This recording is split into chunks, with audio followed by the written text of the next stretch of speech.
One of the key issues on which this election turns is who is responsible for the deep division in American politics. Now, the left says it's Trump. He's responsible. Look at all his intemperate rhetoric.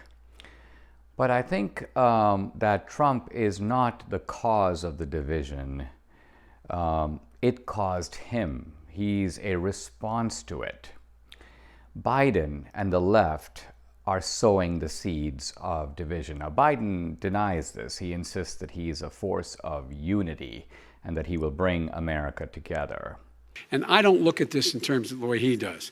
Blue states and red states. They're all the United States. And look at the states that are having such a spike in the coronavirus. They're the red states.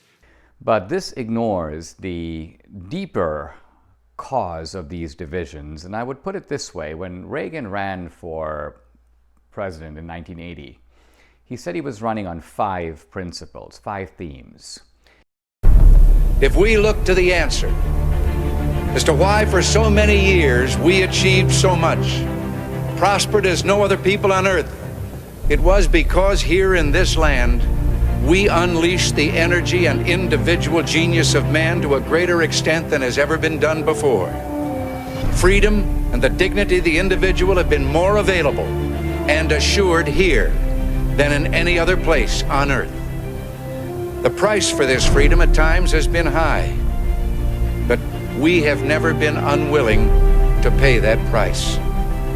Which I think he took to be the unifying themes of American politics and American life. Number 1, the idea of the individual. Number 2, the idea of the family. Number 3, the idea of the church and the right to worship. Number 4, the idea of the local community. Decisions are best made at the local level. And 5, the idea of the country, patriotism, the national anthem, the American flag, and what those things stand for. Now, it just takes a moment of reflection to realize that the left today is against all 5.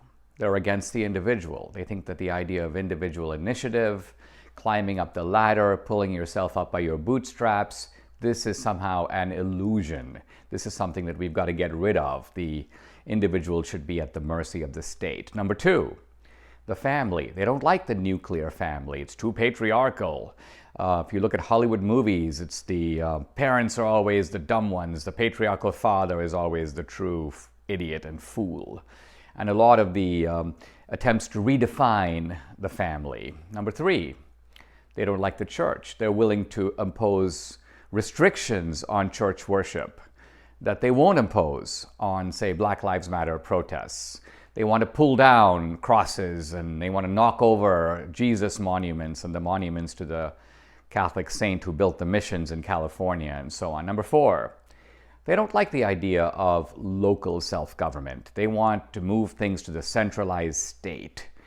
They demonize local rights and states' rights, even though states' rights allows people in different places to do different things and try different types of experiments and see which one works out better. And finally, they don't like the country. They don't like the national anthem. They don't like the flag. In some ways, it's a little illusory when we say the American flag because we don't have an American flag anymore. It's our flag, but it's not their flag. We talk about the national anthem. We don't have a national anthem. It's our anthem, but it's not their anthem. They don't want to sing it, and we can't make them. So these ideas have long-term implications because the divisions, I think, run far deeper than Trump or Biden. But in the short term, I think we need to decide which side of this divide are we on. If we are for the individual, the family, the church, the local community, and the country, then there's really only one choice on the ballot in November.